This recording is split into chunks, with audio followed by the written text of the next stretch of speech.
Assalamualaikum warahmatullahi wabarakatuh. Perkenalkan, nama saya Mustika Putri Utami, NIM 201221177, kelas BKI 3E. Di sini saya akan menjelaskan tentang materi mengenai belajar sholat dengan Bisindo untuk mahasiswa tuli. Nah, teman-teman, saya di sini membuat video guna memenuhi tugas UAS mata kuliah BKI Inklusi. Nah, kita ketahui di sini saat orang tuli itu belajar atau biasa mahasiswa tuli itu belajar menggunakan kecerdasan visual. Nah, tepatnya disampaikan menggunakan bahasa yang mereka pahami, yakni bahasa isyarat yang kita ketahui atau kita kenal dengan istilah Bisindo. Bisindo atau bahasa isyarat Indonesia merupakan bahasa isyarat yang memiliki tata bahasa sendiri, yakni Bisindo memiliki dua struktur bagian utama. Yang pertama adalah abjad. Abjad adalah kata yang terdiri dari A sampai Z, dan yang kedua adalah gramatika. Gramatika adalah susunan tata bahasa pada setiap elemen sehingga membentuk suatu kalimat yang utuh. Nah, dalam contohnya mahasiswa tuli memvisualisasikan bacaan sholat menjadi bahasa isyarat tuli.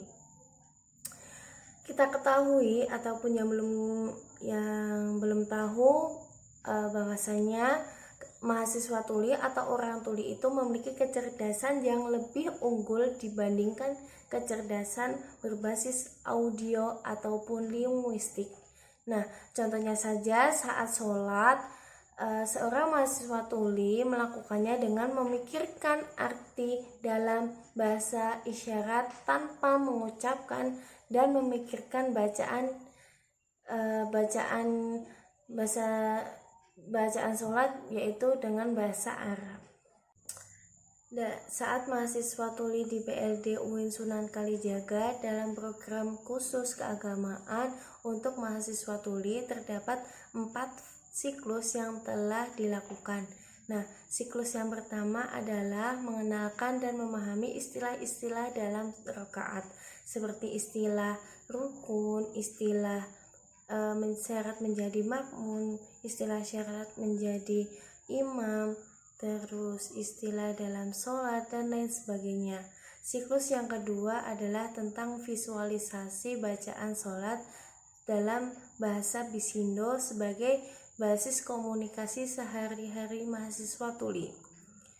Fase atau siklus yang ketiga adalah mengenalkan dan mempraktikkan syarat sah sholat untuk orang muslim dan mempraktikannya dalam kehidupan sehari-hari dengan gerakan sholat. Dan yang terakhir adalah siklus keempat. Siklus keempat ini memuat tentang mengetes hafalan dan materi ibadah saat puasa Ramadan, dan hanya fokus atau berfokus saja dalam bacaan sholat. Nah, teman-teman, dapat kita rumuskan atau simpulkan bahwasanya hal yang terpenting mahasiswa tuli saat pembelajaran adaptif dalam kelas adalah aksesibilitas dan komunikasi.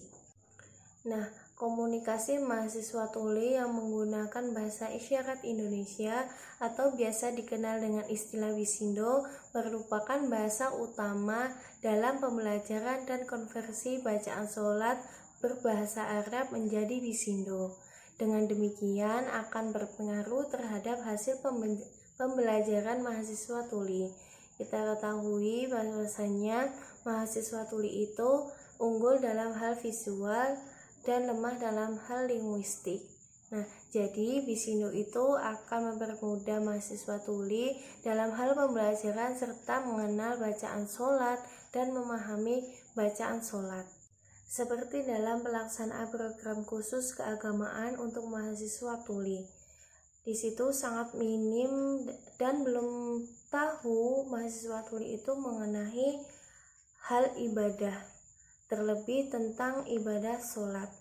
Nah, padahal di dalam lingkup tersebut merupakan hal keagamaan yang merupakan wajib atau harus dipegang teguh untuk manusia. Tetapi masalah tersebut itu dapat kita pecahkan ataupun kita atasi apabila dalam hal pembelajaran menggunakan bahasa isyarat Indonesia ataupun biasa disingkat dengan Bisindo.